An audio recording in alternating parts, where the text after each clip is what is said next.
Have you ever wondered how a single pollen grain can create both an embryo and its food source? That's exactly what happens in flowering plants through a special process called double fertilization, and inside it lies one of the most important biological events in plant reproduction, that is triple fusion. Welcome to Bioboard classes. Today we will understand this step by step in a very simple and clear way.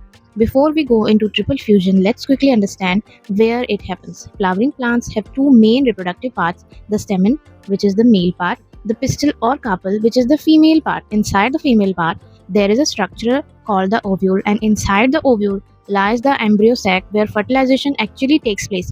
So remember, the real action happens inside the embryo sac of the ovule. Now let's talk about the male side. The pollen grain is the male gametophyte of flowering plants. Inside each pollen grain, there are two important cells: the tube cell, which forms the pollen tube, the generative cell, which divides to form two male gametes. So one pollen grain carries two male gametes and both are needed for fertilization. Now coming to the female side, the embryo sac is a 7-celled 8-nucleate structure. The most important parts for us are the egg cell, the central cell, which contains two polar nuclei. These polar nuclei play a key role in triple fusion. So remember, egg cell will lead to embryo formation, central cell will lead to endosperm formation. After pollination, the pollen grain lands on the stigma. Then the pollen grain germinates.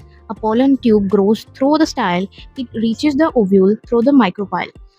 It carries the two male gametes into the embryo sac. The pollen tube acts like a delivery system. Now comes the most important part: double fertilization. In flowering plants, two fertilization events happen at the same time. First, one male gamete fuses with the egg cell. This is called syngamy, forming a zygote. Second, the other male gamete fuses with the central cell.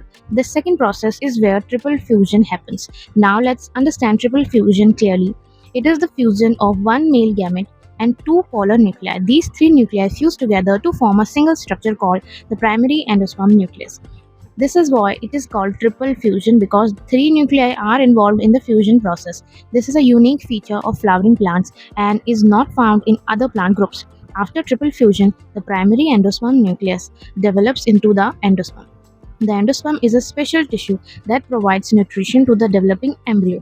It is basically the food storage tissue of the seed. Depending on the plant, endosperm formation can be nuclear type, cellular type, halobial type, but the main function remains the same: to nourish the embryo during development. Now, why is this process so important? Triple fusion and double fertilization together make flowering plants highly efficient because they ensure food storage is formed only after fertilization.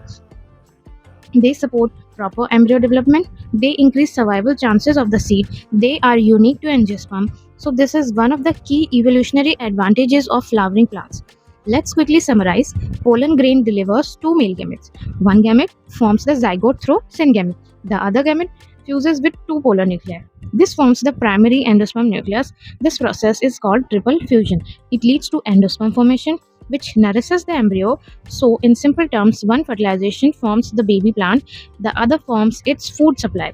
So now you understand that triple fusion is not just a definition to memorize. It is a beautifully coordinated biological process that ensures successful seed development in flowering plant.